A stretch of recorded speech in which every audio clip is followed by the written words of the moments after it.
Baik, Assalamualaikum warahmatullahi wabarakatuh. Saya Naufal Najib Arif dari kelas 4 dan tiga studi kasus ini. Poin D, langsung aja yang pertama. Di sini kita diminta buat yang membuat metode prosedur atau fungsi algoritma yang bersedia yang bisa menggunakan. Ini saya senang belajar di Java. Banyak yang kali yang N itu merupakan perintah inputan dari user dan menggunakan perulangan. Nah, untuk kodenya seperti ini. Nah, ini sama dalam kelas ini, kelas cetak teks. Kita akan membuat ini metode ulang. Yang di sini merupakan metode prosedur yang tidak return value atau naik kemudian.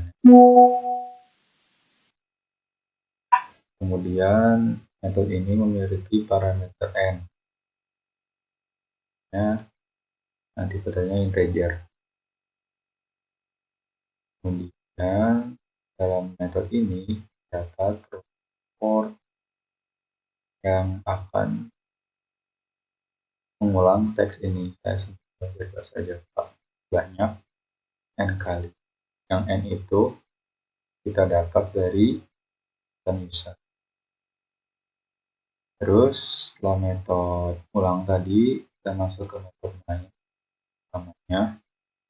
Nah, di metode utama karena kita mau menerima inputan user, kita harus membuat nias. Nah, ini saya menambahkan input, kemudian skenario tersebut menerima integer ya, bilangan bulat yang disimpan di variabel n. Nah, variabel n tersebut kemudian kita gunakan sebagai parameter ini di metode ulang tadi. Nah, ini setelah menerima input user, kita langsung memanggil metode ulang tadi ya, yang parameternya dari inputan user tadi. Jika sudah, kita bisa menjalankan kodenya.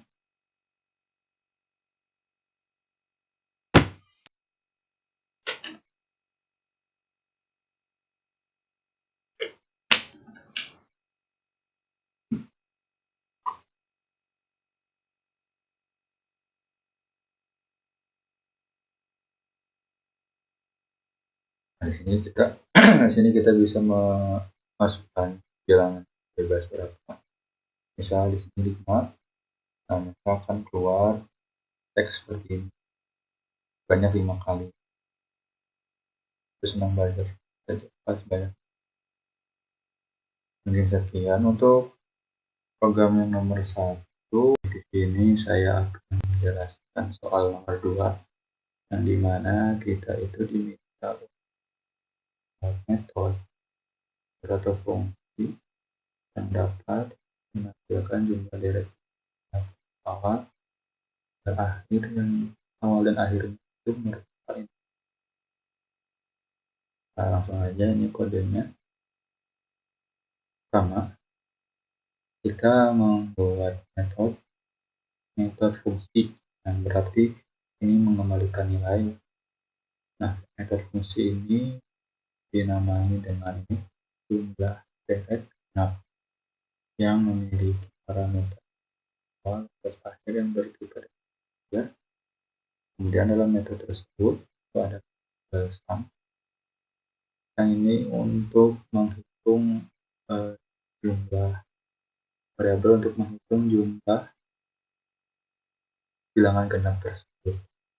Nah, kemudian ini untuk menampilkan teksnya aja, terus for. Nah, perulangan for ini untuk mengecek dari batas awal, batas awal sampai batas akhirnya ngecek ulang genap. Kemudian dalam for itu ada kondisi untuk pengecekannya. Nah, jadi jika i-nya itu habis dibagi 2, hasilnya 0 gitu. Atau kondisi ini juga bisa dibilang kondisi bilangan genap. Jadi jika dibagi 2 itu nggak ada sisa bagi gitu, jadi 0. Nah, jika kondisinya seperti itu memenuhi, maka ngeprint bilangan genap tersebut, kemudian sumnya itu ditambah 1, yang asalnya 0 ditambah 1, kan bahwa ini bilangan genap yang ditandai dengan bertambahnya 1 variabel ini. Gitu terus sampai akhir rentangnya.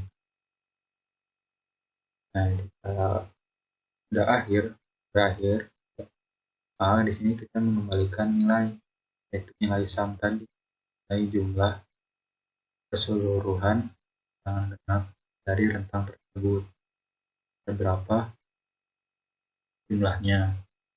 Kemudian di program atau di metode utamanya ini itu kita buat dulu inputan buat batas awalnya, kemudian inputan buat batas akhirnya. Setelah mengetahui inputannya, kita panggil metodenya, metode jumlah deret ini, jumlah deret bilangan, jumlah deret genap ini, panggil dengan karakter dari pertama. Dan yang return value sum ini kita simpan di variabel hasil. Jadi total seluruh bilangan genapnya kita simpan di hasil dan tampilkan di seperti itu. Kita jalankan kodenya.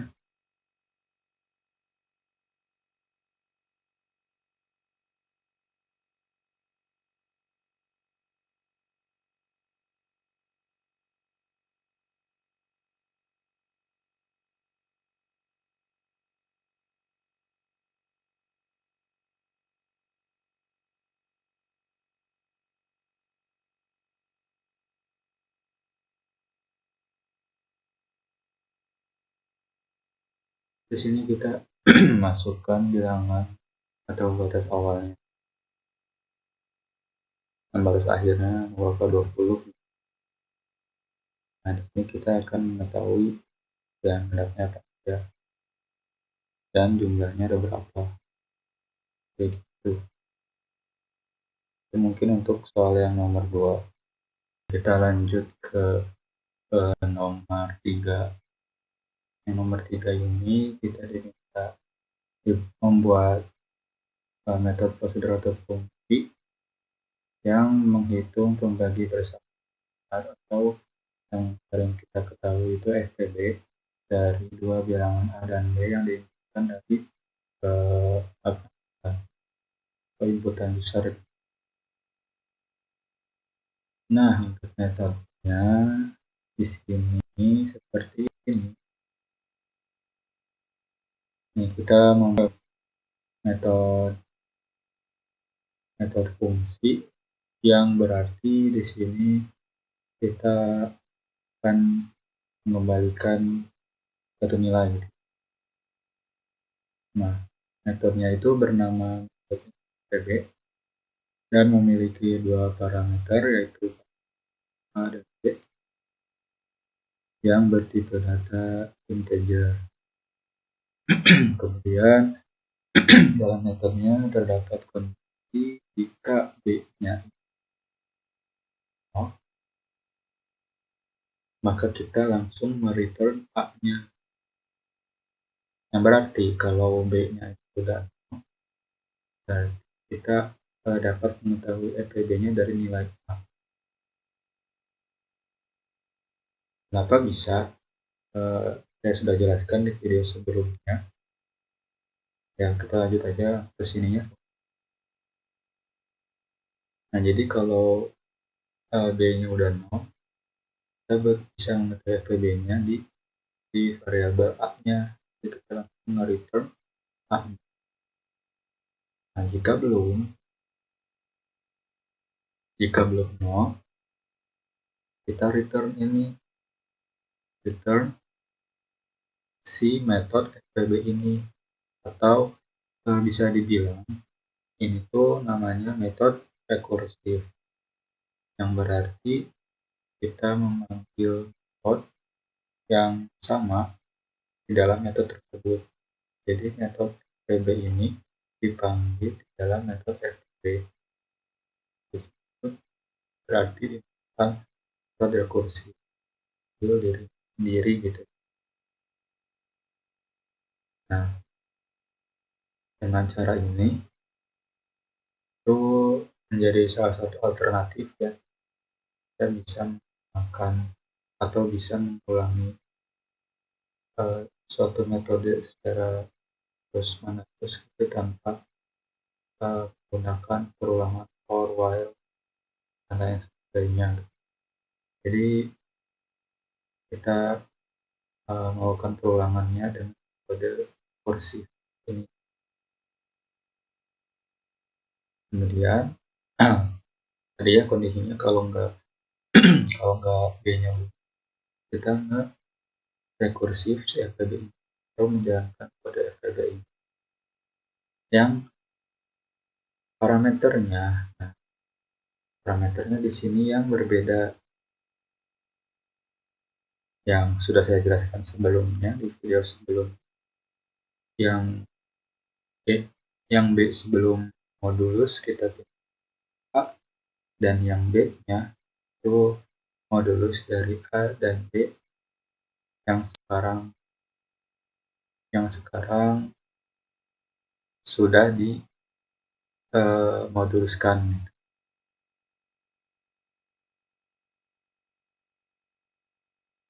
Terus udah ya gitu aja, terus berulang di metode ini tuh sampai B-nya itu 0, langsung return A. Jadi return hasilnya atau return finalnya itu return si A di variabel, nilai variabel. Itu untuk metodenya. Kemudian di metode utamanya, karena kita diminta buat variabel A dan diinputkan dari user, ya berarti kita buat inputan seperti ini, yang A, yang B, itu aja ya. Nah, ini ada variabel GCD atau FEB tambahkan. Nah, variabel GCD yang apa namanya,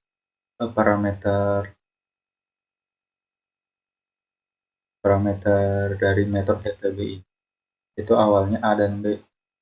Jadi di sini tuh nilai A sama dan nilai B. Kemudian periksa B-nya 0 enggak. Kalau belum 0, kita pindahkan yang asalnya B di sini ya.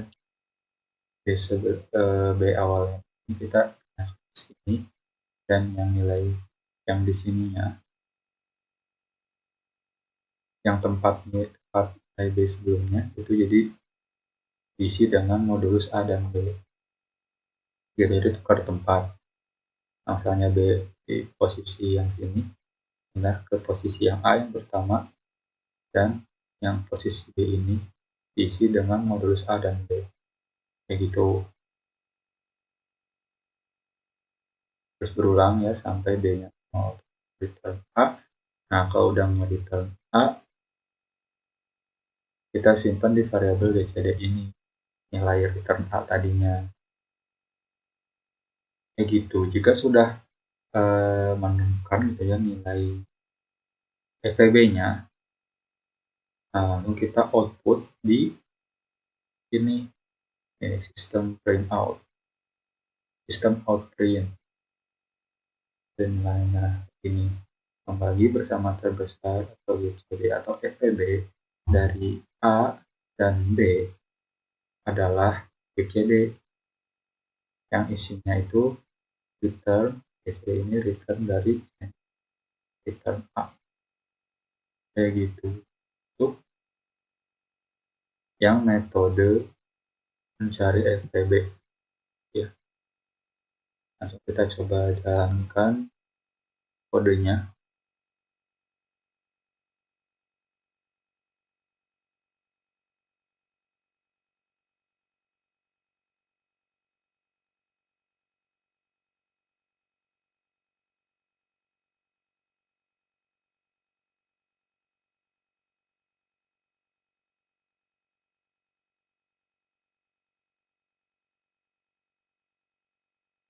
Nah, kita coba nih. Yang pertamanya sama kayak video sebelumnya ya, 48 sama 18. Nah, benar ya, sama kayak video sebelumnya bahwa FPB atau pembagi bersama terbesarnya itu dari 48 sama 18 itu 6. Dan ini sudah berhasil kodenya dan merupakan soal yang terakhir. Terima kasih atas perhatiannya dan mohon maaf segala kesalahan dan ketidakjelasan dalam penyampaiannya. Akhir kata, wassalamualaikum warahmatullahi wabarakatuh.